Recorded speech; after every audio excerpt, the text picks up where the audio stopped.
So at this point, ये दे देना judicial system के लिए अच्छा नहीं है ये, जो भी हुआ अच्छा नहीं हुआ। मगर अब हमें ये देखना है कि लोग ऐसा क्यों कर रहे हैं, क्या कारण है इसके पीछे। और मैंने जब उसको देखा थोड़ा सा कि क्या केस है और कहाँ तक ये आदमी आया है, तो जो मुझे मालूम हुआ कि भाई नीचे से लेके ऊपर तक किसी पुलिस अधिकारी के एसीपी के ख़िलाफ़ वो मुकदमा कराना या जांच कराना चाहते हैं, मगर सुप्रीम कोर्ट ने वो मामला डिसमिस कर दिया उनका। मैं ये कहना चाहता हूँ कि अपेक्स कोर्ट को, हाई कोर्ट और सुप्रीम कोर्ट को संवेदनशील होना ज़्यादा ज़रूरी है, क्योंकि लोगों को ऐसा लगता है कि भाई कोर्टों में महंगा भी हो गया है, न्याय लंबा भी हो गया, बहुत सालों तक न्याय मिलता नहीं।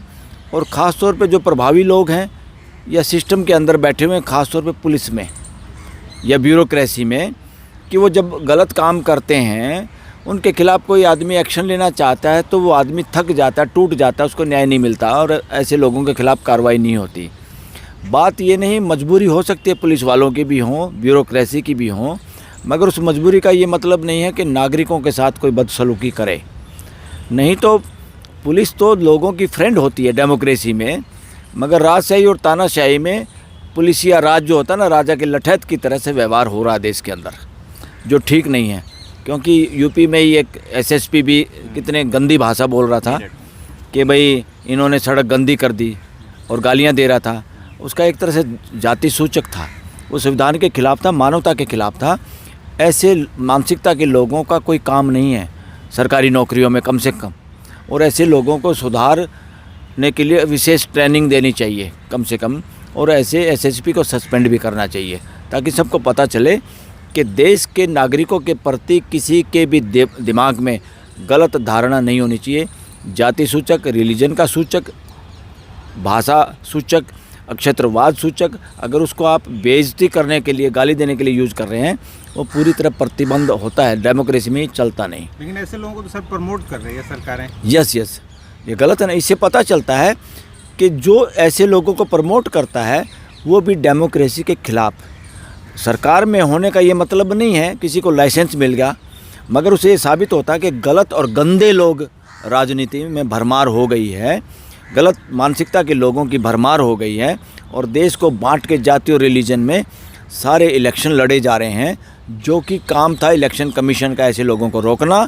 और बहुत बार सुओ मोटो एक्शन लेने की ड्यूटी है, मर्जी नहीं है सुप्रीम कोर्ट की, हाई कोर्ट की, जो जाति के आधार पर, रिलीजन के आधार पर देश में भाषणबाजी करते हैं और उस आधार पर लोगों को बांट के वोट की राजनीति करते हैं। इलेक्शन में पॉलिटिकल पार्टी का काम इलेक्शन जीतना नहीं है, सिर्फ एक काम है कि अच्छे कैंडिडेट प्रस्तुत किए जाएं और लोगों को, पॉलिटिकल वर्करों को ट्रेंड किया जाए संविधान की नॉलेज के साथ और देश की समस्याओं के साथ और उनके निदान के साथ। इस तरह की ट्रेनिंग तो कहीं भी नहीं होती किसी पॉलिटिकल पार्टी में। सारी पॉलिटिकल पार्टियां राजशाही, तानाशाही की तरह घरेलू दुकानें बन चुकी हैं इस देश में। जो बड़ी पार्टी भी जिसको कहते हैं बीजेपी, वो भी एक घरेलू दुकान की तरह व्यवहार कर रही है, स्पष्ट है। उसमें लोगों की नहीं चलती। आपने देखा होगा वो नाम डेमोक्रेसी का, नाम इलेक्शन का है, जो उन्होंने नया ऐसा छांट के एक अध्यक्ष बनाया है। क्या पता आपको लगता है वो अध्यक्ष के काबिल लोग था इतनी बड़ी पार्टी के? बिल्कुल नहीं था, क्योंकि देश की जनता को सब कुछ आलोचना और तथ्यात्मक आधार पे क्रिटिसाइज़ करने का हक है। मैं उसी आधार पे बोल रहा हूँ। वो बीजेपी की बपोती नहीं है, कोई बीजेपी का प्रधान, कोई कांग्रेस का प्रधान कांग्रेस की बपोती नहीं है। सारी की सारी पॉलिटिकल पार्टियाँ देश के संविधान के आधार पे, पार्लियामेंट के पास किए हुए कानून के आधार पे बनती हैं। इसलिए जितनी भी देश की व्यवस्था को चलाने के लिए जिम्मेदारी जिन लोगों की है या जो पार्टियां उससे पैदा हुई हैं, उन पर क्रिटिसिज्म करने का हक देश की जनता को, क्योंकि देश की जनता देश की मालिक है। सर काफ़ी समय तक जो केस डिले होते रहते हैं, क्या उसका परिणाम है कि आज ये घटना हो रही है? यस, डिले का सबसे बड़ा कारण है। और डिले में आम साधारण आदमी वो खर्चा नहीं कर सकता, वो टूट जाता है। वो अपना रोज़गार करे, अपने परिवार को पाले, अपनी प्रोग्रेस करे या धक्के खाए न्याय के लिए। देश में लोग न्याय के लिए धक्के खा रहे हैं और देश में न्याय के लिए लोगों को धक्के खिलाए जा रहे हैं। न्यायिक व्यवस्था में आमूलचूल परिवर्तन की ज़रूरत है। और सबसे ज़्यादा एक चीज़ की ज़रूरत है, क्रिमिनल केसों में भी सिविल केसों की तरह से मीडिएशन का कानून बनाने की ज़रूरत है। लोगों को असली मकसद न्याय का है। न्याय का मतलब फैसला करना नहीं है। न्याय का मतलब है संबंधों को पुनर्स्थापित करने का नाम न्याय है। संबंधों को प्रगाढ़ करना, लोगों के बीच में संबंधों को, पति पत्नी के बीच में, भाई भाई के बीच में, पड़ोसी पड़ोसी के बीच में, दो गांव के बीच में, दो शहरों के बीच में, दो देशों के बीच में अगर ह्यूमैनिटी, ब्रदरहुड, फ्रेटर्निटी अगर नहीं हम पैदा कर सकते तो न्याय व्यवस्था खोखली है, थोती हैं। न्यायिक व्यवस्था में आमूलचूल परिवर्तन करने की ज़रूरत है। जजों का काम फैसले करना, डॉक्यूमेंट पढ़ना, गवाहियाँ करना, फलाना करना, ढिकड़ा करना, उसमें कोई जगह न्याय की बची नहीं है। न्याय का मतलब तोलना नहीं है, न्याय का मतलब जोड़ना है। ये तोल के आधार जो तराजू भी दिखाते हैं, मैं उसको खुद मानता हूँ नॉनसेंस वो है। वो तराजू लेके जो औरत दिखाई देती है आपको, न्याय की देवी फलाना ढिकड़ा, सिंबल ही गलत है। ये सिंबल तराजू के आधार पे है, न्याय व्यापार नहीं है, ये नॉनसेंस है। जिन लोगों ने इसको समझा, ये रास्ता ही गलत है।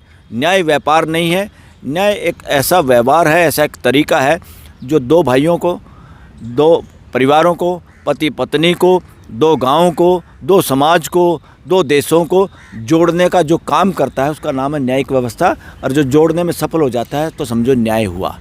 तो ये खाली तराजू लेके एक रोटी उधर एक रोटी उधर चली जाएगी, जैसे बंदर बिल्लियों की कहानी हमने सुनी है कि न्याय कैसे होता है। ये न्याय खाली फिजिकल वस्तु नहीं होती। न्याय अनुभव की चीज़ है, महसूस करने की चीज़ है। न्याय खाली देखने की चीज़ नहीं है। जो न्याय होता है तो सबको महसूस होता है कि भाई न्याय हुआ है। लोगों के झगड़े निपटाना, फैसले करना, एक अदालत में कर दिए फिर अपील कर देते हैं लोग, फिर सुप्रीम कोर्ट तक आते हैं लोग और थक जाते हैं, टूट जाते हैं, समय बर्बाद हो रहा है। देश का समय के काम ही नहीं आ रहा है। युवाओं की ज़िंदगी, लोगों की ज़िंदगियाँ, परिवारों के काम नहीं आ रही। इसलिए न्यायिक व्यवस्था में आमूलचूल परिवर्तन करने की ज़रूरत है। लोगों को खुद न्याय करने की ज़्यादा से ज़्यादा छूट देने की ज़रूरत है। क्रिमिनल केसेज में भी मीडिएशन कानून, मध्यस्थता वाले कानून बनाने की ज़रूरत है। एक तो गुस्सा बहुत ज़्यादा है। क्या गुस्सा है कि बहुत बार एटीट्यूड जजेस का ऐसे हो रहा है जैसे अंग्रेज़ों के समय में हुआ था।